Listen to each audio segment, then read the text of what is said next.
il existe des connexions qui défient la logique.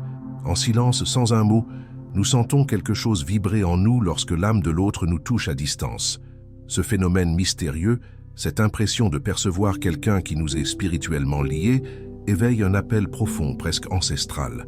Mais comment savoir si l'autre ressent aussi?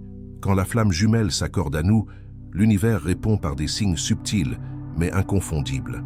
Dans cette vidéo, nous allons explorer comment reconnaître ces manifestations, non comme de la superstition, mais comme l'expression symbolique d'une union archétypale que Carl Jung a décrite avec une clarté surprenante.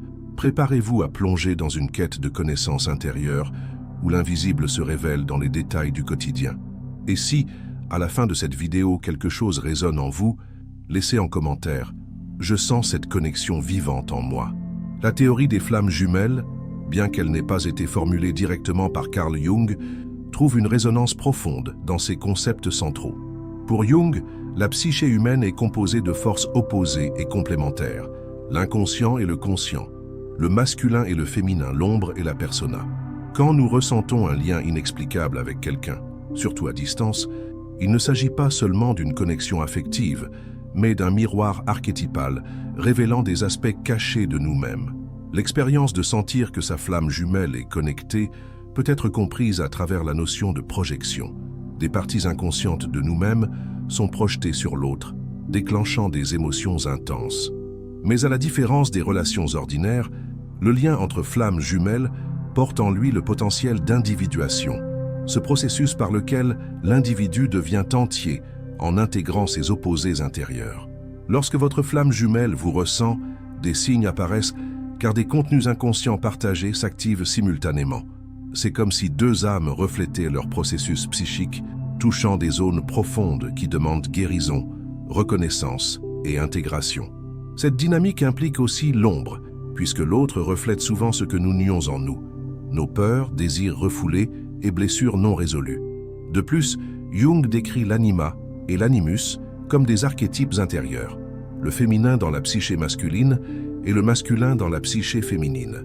La flamme jumelle se présente fréquemment comme la personnification de ces figures, provoquant à la fois fascination et trouble. Ressentir l'autre à distance peut ainsi signaler un processus actif d'intégration de ces forces intérieures. La connexion avec la flamme jumelle est souvent décrite comme dépassant la logique, le temps et l'espace. Pourtant, du point de vue de la psychologie analytique, elle peut être comprise comme une manifestation psychique intense où des contenus inconscients émergent dans la conscience à travers un autre être humain. Cette personne, que l'on nomme flamme jumelle, n'est pas seulement un partenaire idéalisé, mais un miroir puissant, reflétant les parties de notre âme encore méconnues ou endormies. Dans la perspective jungienne, la rencontre avec la flamme jumelle active une dynamique archétypale mobilisant des forces intérieures latentes. La projection initiale est souvent forte. Nous voyons dans l'autre tout ce que nous désirons, craignons ou recherchons en nous-mêmes. Cette projection n'est pas une erreur. Elle constitue une étape nécessaire du cheminement intérieur. La flamme jumelle apparaît comme un symbole vivant de la totalité que nous cherchons, le soi. Ainsi, la connexion n'est pas seulement affective ou spirituelle, elle est profondément psychique. Quand cette connexion se manifeste, même sans contact physique ou régulier, mais que la présence de l'autre se fait sentir, il s'agit d'un langage symbolique de l'âme. Jung affirmait que l'inconscient s'exprime par symboles et images. Sentir sa flamme jumelle, c'est percevoir ces messages à travers des rêves vifs, des impressions soudaines de présence, des souvenirs spontanés ou une paix inexplicable.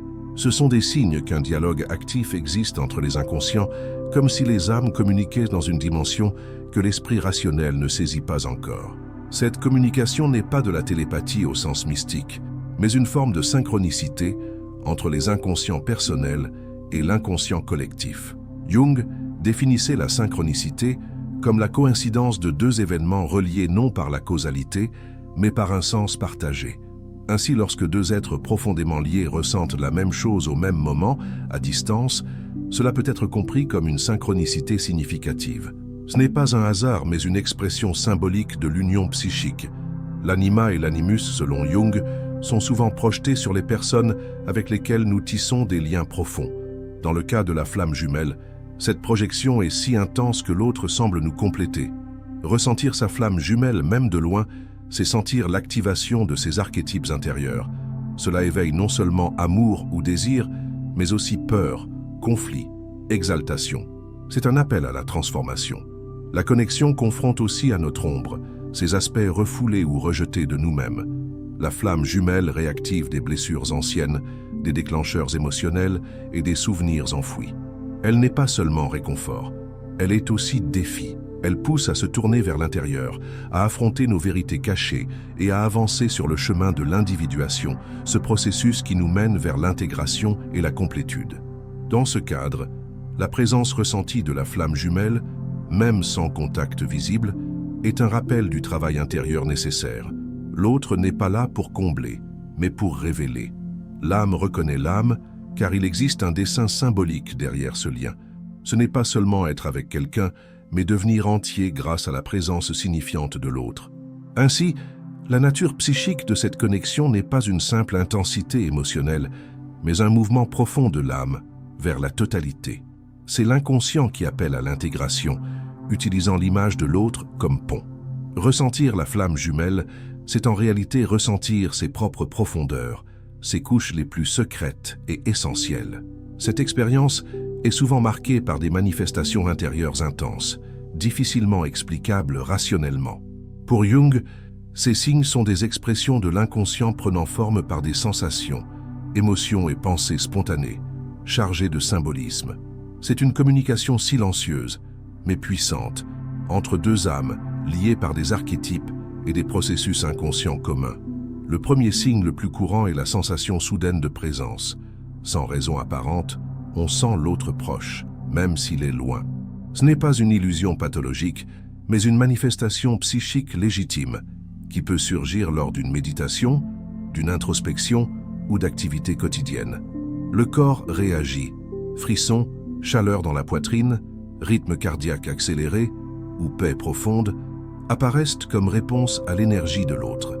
Jung savait que le corps et la psyché sont intimement liés et que l'inconscient s'exprime souvent par des sensations corporelles. Un autre signe puissant est l'apparition de rêves vifs et récurrents avec la flamme jumelle. Jung disait que les rêves sont le langage de l'inconscient et contiennent des messages symboliques guidant le moi vers l'individuation. Quand la flamme jumelle vous ressent, le lien se manifeste dans l'onirique avec une intensité particulière, montrant des scènes non vécues physiquement, mais au fort impact émotionnel. Ces rêves provoquent amour, nostalgie, conflit, réconciliation, et laissent une empreinte durable, comme s'ils avaient eu lieu dans une autre dimension. Les pensées récurrentes et spontanées à propos de la flamme jumelle sont aussi des signes significatifs. Elles surgissent sans déclencheur externe, comme des impulsions venues d'ailleurs. Jung considérait ces élans comme des expressions de l'inconscient collectif, suggérant que certaines pensées ne nous appartiennent pas seulement, mais proviennent d'une couche plus profonde. Quand elles sont accompagnées d'émotions fortes ou d'un sentiment de certitude intérieure, elles révèlent une communication énergétique active. L'intuition devient également plus vive. Beaucoup sentent de façon inexplicable quand leur flamme jumelle traverse une épreuve, un danger ou une ouverture émotionnelle.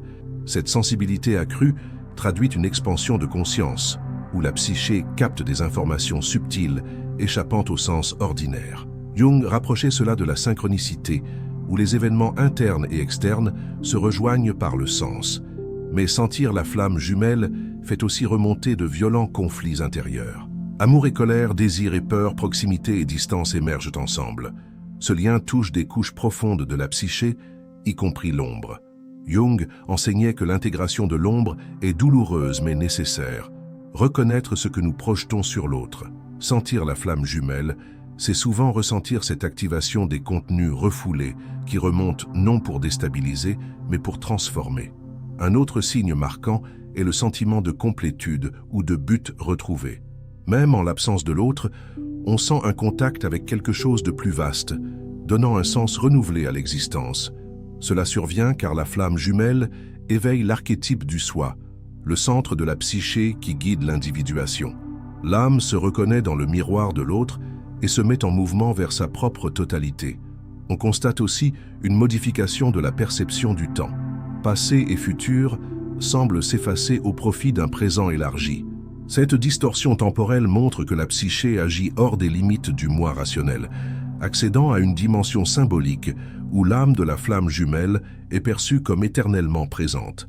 Ces signes intérieurs ne sont pas des preuves objectives, mais des cartes subjectives, révélant la profondeur de l'expérience. Ils sont des appels de l'inconscient à se tourner vers l'intérieur et à comprendre ce que cette présence signifie sur le chemin personnel. Sentir la flamme jumelle, c'est avant tout entendre l'appel à la transformation intérieure. Quand la flamme jumelle vous ressent, l'univers semble conspirer pour que cette connexion devienne perceptible, même indirectement. Des signes extérieurs et des synchronicités se présentent comme des manifestations symboliques de ce lien profond, confirmant qu'il ne s'agit pas seulement d'une sensation intime, mais d'un champ relationnel résonnant dans la réalité. Pour Jung, ces événements ne sont pas de simples coïncidences, mais des expressions significatives de l'inconscient en dialogue constant avec le monde. La synchronicité, selon lui, est la survenue simultanée d'événements reliés non par cause, mais par sens. Quand vous pensez intensément à votre flamme jumelle et recevez aussitôt un message, voyez son nom ou entendez une chanson liée à elle, c'est une manifestation synchrone. Ce type d'événement brise le cours banal du quotidien et suscite un sentiment d'émerveillement, la sensation qu'une force plus grande agit. D'autres signes extérieurs apparaissent à travers des symboles récurrents, chiffres répétitifs comme le 11-11, images, animaux, phrases, ou conversations inattendues portant précisément sur ce que vous ressentez. Ces signes reflètent votre état intérieur, mais montrent aussi que le champ énergétique entre vous est actif. Quand l'un ressent avec intensité, l'autre peut éprouver des réactions physiques ou émotionnelles inexpliquées, agitation, insomnie, changement d'humeur. Les signes sociaux et numériques se manifestent également. Certains remarquent que lorsqu'ils sont connectés à leur flamme jumelle, les réseaux affichent des contenus liés à la spiritualité, aux âmes sœurs ou même au profil de la personne. Bien que cela puisse sembler dû aux algorithmes, la précision de ces occurrences crée souvent un sentiment de mystère et de reconnaissance. Dans la vision jungienne, la psyché peut influencer l'environnement, surtout lorsqu'une charge symbolique et émotionnelle intense est présente. Il arrive aussi que la flamme jumelle, après une longue absence, prenne soudain contact ou réapparaisse, comme poussée par un appel intérieur. Ce phénomène peut être compris comme l'activation d'un champ archétypal partagé où les inconscients influencent des actions visibles. Il ne s'agit pas de contrôle, mais de résonance profonde entre deux âmes unies par un chemin psychologique et spirituel. Parfois même, l'environnement physique semble répondre à l'intensité du lien, lumière qui vacille, objets qui tombent, changement brusque du temps ou impression d'électricité dans l'air. Ces phénomènes, pris isolément, paraissent fortuits, mais associés à la présence de la flamme jumelle, ils deviennent des expressions tangibles de l'inconscient collectif. Pour Jung, le monde intérieur et le monde extérieur sont reliés par une réalité symbolique où temps et espace perdent leur rigidité. Un autre signe extérieur frappant est la rencontre imprévue avec la flamme jumelle en lieux inattendus. Ces retrouvailles surgissent souvent lors de crises ou de phases de transformation. Jung affirmait que l'inconscient agit avec un but, conduire vers la totalité. Ces rencontres sont donc des occasions symboliques d'intégration et d'évolution. Les signes extérieurs sont des invitations à la conscience. Ils ne servent pas à nourrir des illusions, mais à éveiller à ce qui se joue dans les profondeurs de l'âme. Il ne s'agit pas de chercher des explications rationnelles immédiates, mais d'écouter avec ouverture. Ainsi, la connexion des flammes jumelles résonne dans le monde à travers des symboles subtils et puissants. C'est dans ce champ de synchronicité que le chemin d'individuation s'affermit, chaque signe étant un appel à poursuivre l'œuvre intérieure. La connexion avec une flamme jumelle, aussi intense et énigmatique soit-elle, n'a pas pour but premier l'union romantique, mais la transformation intérieure. Ce lien agit comme catalyseur du processus d'individuation, concept central chez Jung. L'individuation est la voie par laquelle chacun devient lui-même, en intégrant ses opposés psychiques, lumière et ombre, masculin et féminin, conscient et inconscient. La présence de la flamme jumelle active ce processus avec une force irrésistible. Dès le premier contact, cette connexion révèle des aspects cachés du moi. L'intensité du lien ne découle pas seulement de l'affinité spirituelle, mais du miroir profond qu'il propose. La flamme jumelle reflète souvent de manière douloureuse ce qui doit encore être guéri et intégré. Jung rappelait que la rencontre avec l'autre nous confronte à notre ombre, ses parts refoulées et rejetées de la personnalité. La flamme jumelle agit ainsi comme un miroir radicalement honnête, mettant à nu blessures et crises existentielles. Ces crises ne sont pas des échecs, mais des ouvertures. Elles signalent que l'ego doit céder la place au soi, centre organisateur de la psyché. La flamme jumelle réveille ce centre, en révélant des contenus inconscients à assimiler. La souffrance est une étape de ce processus alchimique décrit par Jung. L'âme traverse le chaos pour renaître à une conscience plus élevée. Un autre aspect essentiel est l'intégration des archétypes de l'anima et de l'animus. La flamme jumelle représente souvent l'image idéalisée de ce féminin ou masculin intérieur. Jung expliquait que l'anima est l'âme de l'homme et l'animus l'esprit intérieur de la femme. Ces archétypes, projetés sur l'autre, suscitent une sensation de complétude qui reflète en réalité un manque intérieur. La flamme jumelle permet de reconnaître ses projections et d'intégrer ses forces en soi. Cette intégration exige douleur et conscience, et parfois l'éloignement de la flamme jumelle est nécessaire pour progresser.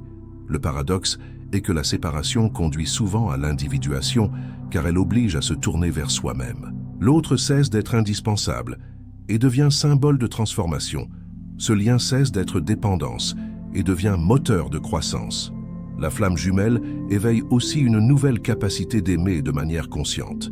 Au lieu de chercher le salut dans l'autre, l'individu découvre que l'amour véritable naît de la reconnaissance de sa propre valeur et de sa propre plénitude. Jung insistait, l'amour authentique n'est pas fusion, mais rencontre entre deux totalités. Bien comprise, la connexion avec la flamme jumelle mène à cet amour qui libère plutôt qu'il n'enchaîne. Enfin, l'individuation stimulée par ce lien conduit à une nouvelle relation avec le sacré. Beaucoup témoignent d'une spiritualité plus intuitive et profonde après cette expérience. Pour Jung, le soi est l'image de Dieu en l'homme. La quête de la flamme jumelle est en vérité une quête de soi, et en se retrouvant, on retrouve aussi le mystère de l'existence. Le but ultime de la flamme jumelle n'est pas de combler un vide, mais d'éveiller l'âme à son potentiel le plus élevé. C'est une invitation à plonger dans l'inconscient, à affronter ses ombres, à intégrer ses polarités et à renaître plus entier, plus conscient et plus libre. La route est intense, pleine d'épreuves, mais elle promet une transformation authentique. La connexion est le départ, l'individuation est la destination. La rencontre avec une flamme jumelle est l'une des expériences les plus bouleversantes et transformatrices qu'une âme puisse vivre. Plus qu'une union romantique ou spirituelle, c'est un appel profond à l'expansion de la conscience et à la guérison intérieure. Par les signes intérieurs qui éveillent le cœur et les synchronicités extérieures qui défient la logique, ce lien se révèle comme une expression vivante de l'inconscient en mouvement, guidant vers l'individuation décrite par Jung. Chaque sensation, chaque symbole, chaque silence partagé est une invitation à plonger plus profondément en soi. Et même en l'absence physique de l'autre, la présence psychique demeure, rappelant une vérité essentielle. L'amour le plus puissant est celui qui nous ramène à nous-mêmes. Si ce contenu a éveillé quelque chose en vous, si les signes évoqués résonnent avec votre chemin, n'ignorez pas cet appel. Abonnez-vous à la chaîne et partagez cette vidéo avec ceux qui en ont besoin. Et avant de partir, cliquez sur la vidéo qui s'affiche à l'écran. Elle pourrait être la prochaine étape de votre voyage vers l'éveil et l'intégration.